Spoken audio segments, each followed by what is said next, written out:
PA means policy amount, that's the abbreviated version. IC means insurance claim. AL means actual loss. CS means closing stock, and we also use it for representing the value of stock on the date of fire. These are all the abbreviated terms used. Here, the whole thing, this abbreviated terms is used for the sake of memory. There's a memory technique which can be explained in detail later, but by use of this short forms, it aids the memory, hence the short forms are used here and they are used here. The short forms are all used here.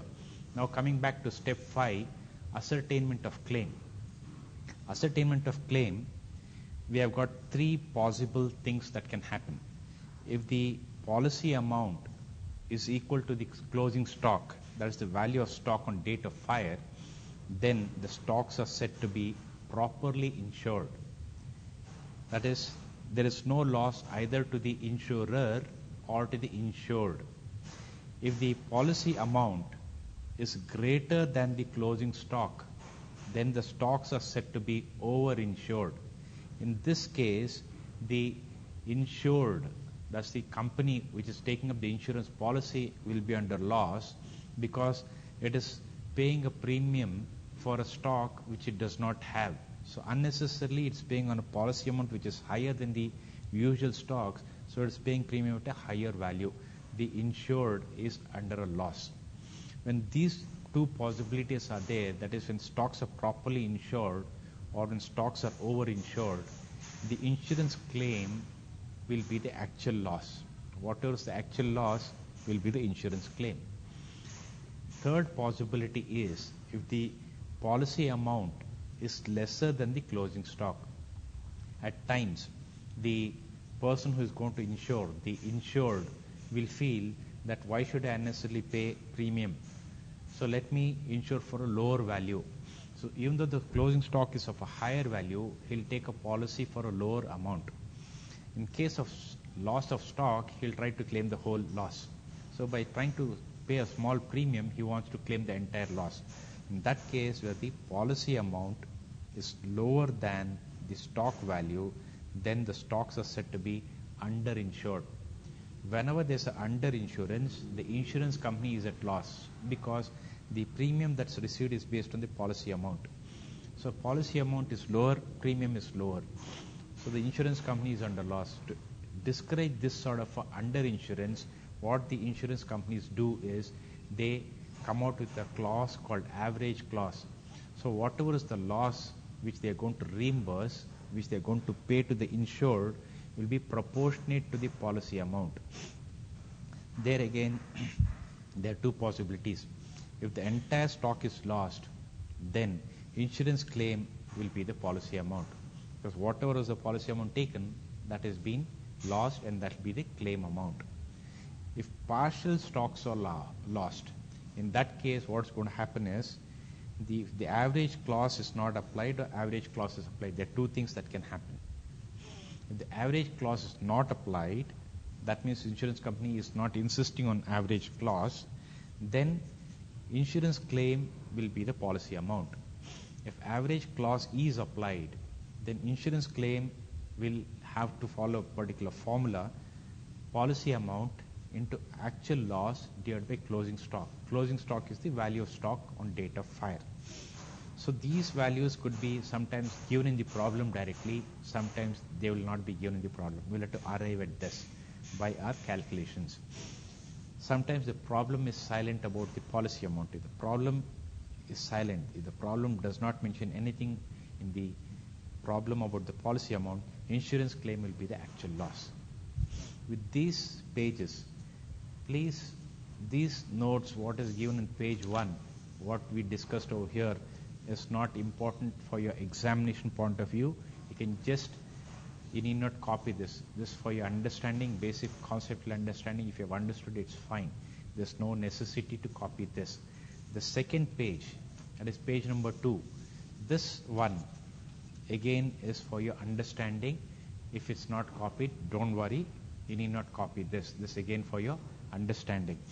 The third page is very important. Please copy this page put the recording on a pause mode and start copying this at your comfortable pace. Please copy page number 3 entirely from here till the end, slowly.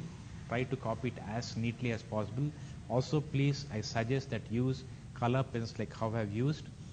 Make exactly copy of this using the same color combination. This has got a visual effect. It's got a memory aid. It's going to help your memory like nobody's business. I'm telling you, please believe me, you're going to get this exactly the way you're seeing in the examination hall. You'll be in a position to see this picture of the sheet in the examination hall. You'll see this picture as it is. This is of great value to you. So use colors. It's got a visual impact. It's got a memory aid.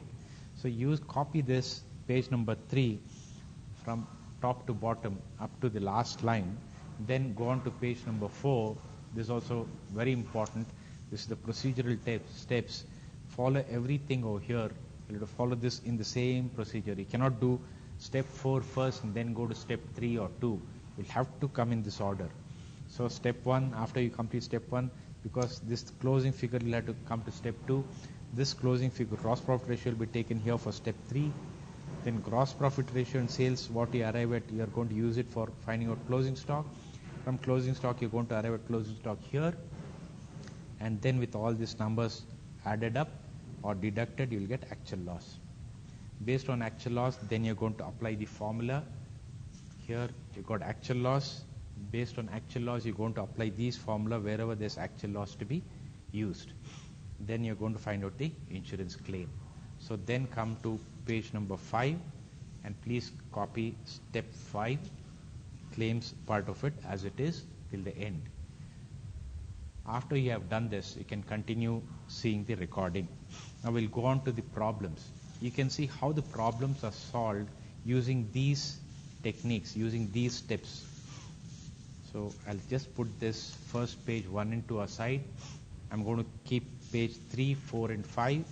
Even when you're working out your problems, please keep these 3 pages, page number 3, page number 4 and page number 5. Page number 3, page number 4 and page number 5. Please keep them handy. Please keep them on the left hand side where you're going to work out your sums. Keep them here. Then let us take one sum at a time.